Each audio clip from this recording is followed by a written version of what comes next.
my name is Markie. I'm a second-year PhD student, and today I'm talking some work under the ANR Active Map project about interactive tactile representation of street intersections. So in short, the goal is to map street intersections for visually impaired people, because this is one of the vital pieces to your independent journeys, but the thing is very difficult when you can't see very well. So if you think about you're standing at a street corner, but you couldn't see very well, you have to have a way to figure out like where is the street, towards which direction you should be going in order not to go into the center of the street, to go to the other side of the street, and how long you're going to stay there.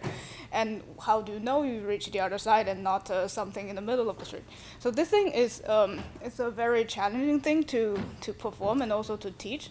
So in the teaching, the teachers, they would teach the student to analyze the geometry of the intersection. So by the geometry, they mean something like how many legs are there in this intersection and which angles they're meeting, and you want to know how wide this street is, because that determines how long you're gonna have to walk on that, and stuff like that. So these things are, when you don't have a map to know those things, you're gonna be standing at the street corner and listen to the traffic to figure it out. So this is hard enough just for a like a regular cross-shaped intersection. And in the city, the thing is that you have very complicated intersections like this. That is somewhere around Paris near a tram station. So basically, if you want to take the tram, you have to figure out those kind of things. So there you have multiple stages crossing. You have the tram, you have the car, you have the bike, and then you have the turn lane, and everything is super complicated. So if you're gonna stand there and figure out this intersection by listening, that's really hard. So it would be nice if you actually have a map for this. And the hard thing is that the maps are not always available. So you can ask somebody to make you like a very simple one. That thing is made on a cardboard with a tracing wheel plus a little bit of tape. So this tiny little thing is like 3 to 5 minutes. But if you want something that is more detailed, of a more dangerous or complicated place, this kind of thing is by a professional, and that takes professional quite some time to make, so that you don't always can get whatever the map you want. And for the digital services, that there is just no real digital service to support this. So like Google finally decided that they're marking out the zebra lines, and this is only available like now in a few cities, and also the thing is completely visual and not open. So basically visually impaired people, they have no access to those things. And there are some very nice automatic mapping, tactile mapping, but there are already services that you can access, but this thing is it's just like a level higher. It's on the neighborhood level, so they're really nice, but you just don't get that very little thing that help you cross the street. So the goal here is to make this kind of intersection maps, but in a more automated manner. So the inspiration was largely from those handmade maps, but the goal is to make it a bit more automated and also keep it simple at the same time. So with this thing, there's a huge intersection. Just use this to illustrate like what we actually have on the street, and what we have in the data, and also looking at what the people might need to familiarize with the crossing. So if you think about, you're going to cross from that way and all the way to the north. So you need to know, like, first, where is the street, so you don't walk into the cars. And then when you're standing at the corner, you want to know where exactly is the pedestrian crossing in relationship to that corner, so that you can stop properly there. And then you need to know how long you're going to walk on this zebra, and if there's anything in the middle of the street, you will definitely need to know that, because that's could be very confusing if you don't expect something like that to be happening. So and when you, let's say, transform from this corner to the other direction, like, you can just walk, but also some people would choose to follow the line, the outline of the grass, as they maintain their heading through with the help of the outline. And this could be also important as well. And the same goes for the buildings. And also another thing is that when you're walking the street, your journey does not stop at the other side of the street. You go on to do whatever that you set up for in the first place. So that could be like going on to take a bus or going to a particular point or the pharmacy or something like that. So in that sense, we already have identified a few things that could be valuable to be on the map. So the automatic idea was that so first we get the very basic intersection geometries up, and then based on the what is in the data and what is the user wants, we can add something more. So the very, very basic thing is the street. So instead of like a line of data, here we want something more of a like an area where the focus, the boundary of the street, because that's where the curb line, that's where the tactile clue is. And also the street would need to be represented in a way that more or less resemble their actual width. So we give them an idea of how long they need to be walking on this. And then the crossing is simply a transformation from the point to a line feature where you keep the relatively position with the corner and also maintain a proper heading. And the island in the middle of the street, this thing has to be estimated because the data doesn't tell you if there's anything in the street. And also you have the situation where you have one island that is raised, but also a hollow part in the middle that could give an important tactile clue, and that thing will need to be estimated as well. So after that, we can think about what kind of additional information that we can add on the map. That's obviously depend on what there's in the data and also what the user actually wants. For linear features, we could have a cycleway and footway. As like some people, they would say that they want to know where the bikes are going because bikes are kind of dangerous for them. Those things are. The big restriction is that cycleway and footway, those things are the quality of those things are really poor in the data. So that's also part of concern that those they are not made as the very basic geometries. And for the patches, the area features, we can generalize the buildings and the green areas as general patches, and the point features, they could just be directly overlaid on top of the map. And depending on what objects there are in the data and what the user wants, they could still have add on more stuff to the maps. And after the geometry, when we try to style this map, this is basically an exploration that is based on rules, but you also have to look at the preferences of the people. So like just for like regular like swell paper printing, is that we have very established guidelines on like how the things has to be sold. Like the line has to be at least this wide, the point has to be at least this big, the texture has to be constructed like this, just to make sure that you can distinguish different things by touch. And these are the very basic thing that has to be taken into consideration in the selling part. But these guidelines, they are not like comprehensive. They don't say everything. It's not like you can find in the guideline that the street has to be sold, like say the zebra like that. It doesn't say stuff. So, and this is also reflected in the actual work of tactile professionals, is that with the same area, they can be styled in a very diverse and flexible way. So for the pipeline, that means that it at least needs to support what the tactile graphic guideline says, need to follow the rules and also leave enough flexibility, just because styling itself is just not a fixed thing.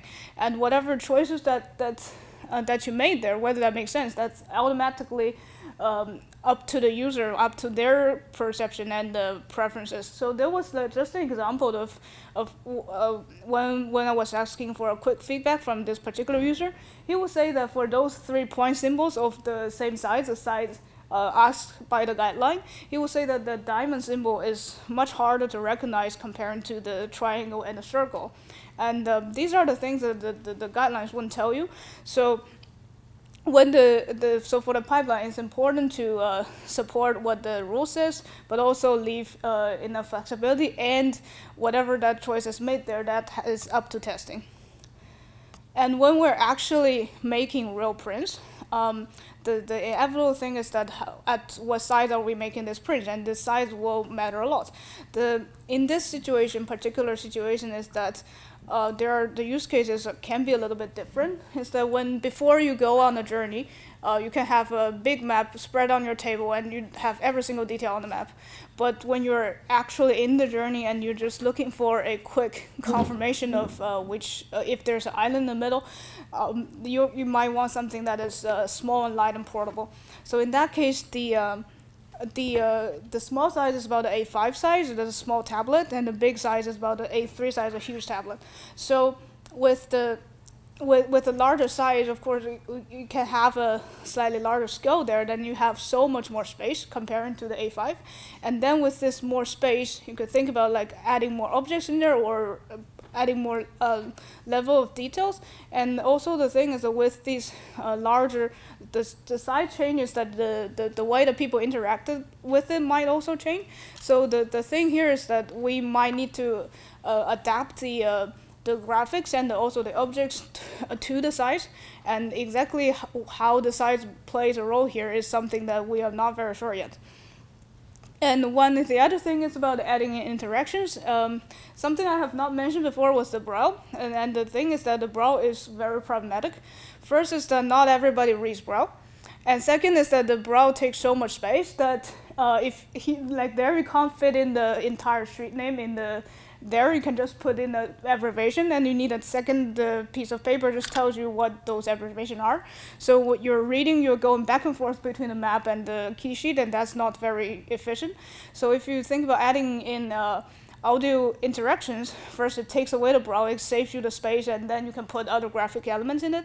And also audio can tell you so much more information just in one sentence compared to lines and lines and lines of Braille. So with this, what the project has been doing as a whole is there's a series of proof of concepts that basically implement that idea to put the map and the audio description on a tablet. So with a tablet that has a screen reader software, and then you can put on the map as a tactile cover. The map is still thin enough that you can push the tablet and the tablet recognize your push. And then we add on the textual description of the street intersection elements. This is the work of Jeremy. His poster was there, and so in this case, when you push the dot on the street, so it will tell you this street is called this. It has this many lanes that goes in that direction. And if you press the zebra line, it will tell you that this zebra line, this crossing actually is controlled by a traffic light. There's tactile padding and stuff like that. So those proof of concepts are still evolving, and we're still doing more of it. And another thing of ongoing work of my own is the initial evaluation of the mapping pipeline idea with the professionals, the tactile document makers, and the mobility instructor. The idea is that this kind of things were not really made automatically before, and there are loads of choices in the process that you can't really find the backing from, like the guidelines. The guideline doesn't say everything. So there's a lot of, we have to make sure that the maps are actually okay, and also we want a little bit more information on what's going on with the sizes, and when would you want some objects on this side, or is there anything that you actually don't want at all. And so those will be the like a start to improve the pipeline before the map actually goes into the hand of the end users. During the experimentation, did you sometimes also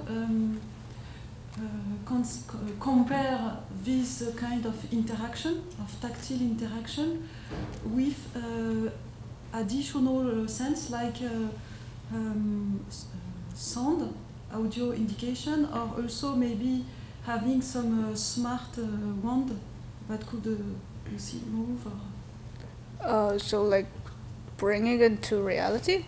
Yeah, yeah. That's for me. That's not really part of what I do, because taking people into the real world to experiment is extremely dangerous thing to do. So that's a little bit different. Okay.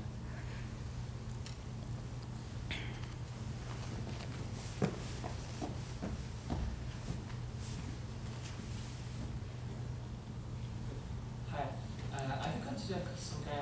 ACTE criterion on screens to indicate the nature of the object that the person is touching. Could you please repeat? I didn't get you. We consider the ACTE technology to have a kind of vibration that could be depending on the nature of what the people are touching on a map. For example, Like a vibration feedback. Yes. Yeah, there are works on vibration feedbacks, but that depends on the actual the device you're working. It is possible, and there are people working on that. Thanks. We have time for. On a le temps d'encore une question en anglais.